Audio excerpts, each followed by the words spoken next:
দক্ষিণ দিনাজপুরের হরিরামপুরের 14 বছরের ছেলে, বছর 14 ছেলেটার ব্রেন টিউমার ধরা পড়েছে। তো প্রথমে রায়গঞ্জে নিয়ে যাওয়া হয়, সেখান থেকে রেফার করা হয় এসএসকেএমে। এসএসকেএমে 1, 2, 3, 4, 5 দিন পর তখনও পর্যন্ত তাকে ভর্তি নেওয়া হচ্ছিল না।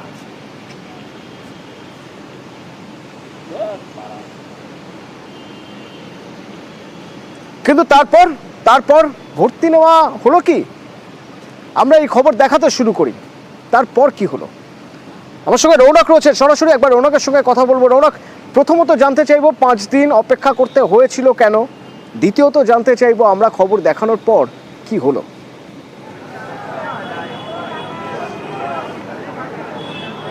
দেখা একেবারেই রায়গঞ্জ হাসপাতাল থেকে তখন যাকে রেফার করা এসএসকেএম হাসপাতালে, এবং গত শুক্রবার সেই মতো তারা এখানে আসেন। 5 দিন কেটে গেলেও কোনো রকমভাবে তারা চিকিৎসা পাচ্ছিলেন না, এমনটাই তারা অভিযোগ করছিলেন। এবং দীর্ঘদিন ধরে তারা এই ব্রেন টিউমার নিয়েই কিন্তু ঘুরে বেড়াচ্ছিলেন তার শিশুকে নিয়ে, কিন্তু কোনো রকম চিকিৎসা পাচ্ছিল না। আমরা খবর দেখাই এবং সেই খবরের জেরেই তৎক্ষণাৎ কিন্তু দেখা যায় যে হাসপাতাল থেকে ট্রলি নিয়ে আসা এবং সেই 14 বছরের শিশুকে নিয়ে এমার্জেন্সি বিভাগে নিয়ে যাওয়া হয় এবং তারপরেই তৎক্ষণাৎ চিকিৎসা শুরু হয়। খবর দেখানোর পরেই এই চিকিৎসা শুরু হয়, কিন্তু কেন প্রশ্ন উঠছে এখানে। গতকালও ঠিক একই একটি ঘটনা ঘটেছিল, এমার্জেন্সিতে নিয়ে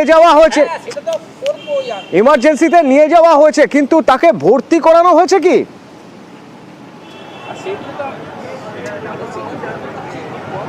দেখো একেবারে এমার্জেন্সি থেকে তাকে যে চিকিৎসা পরিষেবা, সেই পরিষেবা দেওয়া হচ্ছে এবং প্রয়োজন মতো তাকে পরবর্তীতে ভর্তিও করা হবে, এমনটাই কিন্তু হাসপাতাল কর্তৃপক্ষের তরফ থেকে রোগীর পরিবারকে জানানো হয়েছে। কিন্তু প্রশ্ন উঠছে একটাই, যে রায়গঞ্জ হাসপাতাল থেকে যে রেফার করা হলো সেখানে কি প্রপারভাবে এই যে সেন্ট্রাল রেফারেল সিস্টেম, সেই বিষয়টি দেখা হয়েছিল? কারণ গতকালও কিন্তু অতনুদে এইরকমই একটা ঘটনা আমরা দেখেছিলাম যে কোনো জায়গা থেকে প্রসঙ্গই উঠছে বারবার। রৌনক, সঙ্গে থাকো। তবে তার আগে আজ সকালে দিশেহারা মা বাবা তারা কি বলছেন একবার শোনাবো, এবং পাশাপাশি আগে শোনানোর পর শোনাবো যে ভর্তি হওয়ার পর, চিকিৎসা শুরু হওয়ার পর তারা কি বলছেন। টিউমার হয়ে গেছে, কিছু সাহায্য এখানে আনছিলাম, প্রথমে রায়গঞ্জে নিয়ে গেছিলাম। হ্যাঁ, এখানে রেফার করা হয়েছে।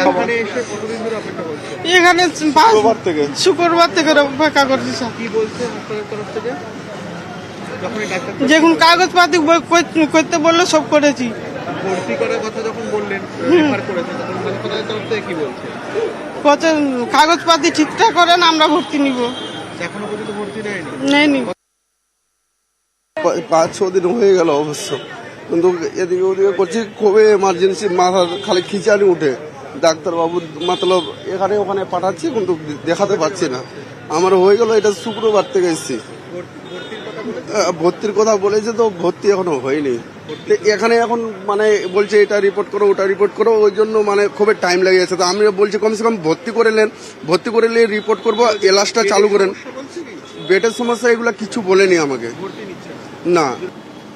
এরপর আমরা এই খবর দেখানোর পর তারপর তড়িঘড়ি নিয়ে যাওয়া হয় এমার্জেন্সিতে, এবং যেমন যেমন চিকিৎসা পরিষেবা প্রয়োজন তেমন চিকিৎসা করা হচ্ছে।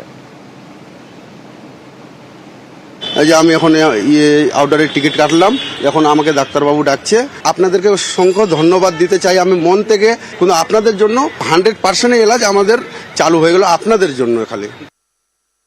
কিন্তু এখান থেকে বেশ কিছু প্রশ্ন উঠে আসবে।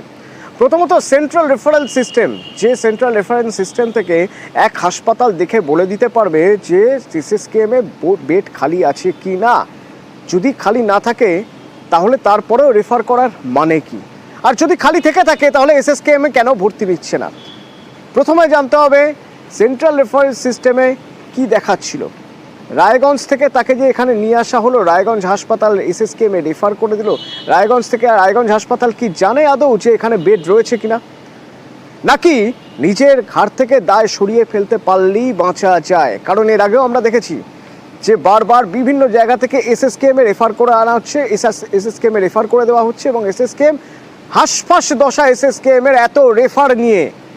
রৌনক, গতকালের কথা বলছিলে তুমি, এরকম ইনসিডেন্ট প্রায় রোজই একটা করে আমরা পাচ্ছি যে এসএসকেএমে রেফার করে আনা হচ্ছে এবং এসএসকেএমে 2 দিন 3 দিন 4 দিন পরে ভর্তি নেওয়া হচ্ছে। খুব স্বাভাবিক, এসএসকেএমেরও তো একটা পরিকাঠামো রয়েছে, যেটা নির্দিষ্ট পরিকাঠামো। এই রেফার রোগ কিভাবে সারবে?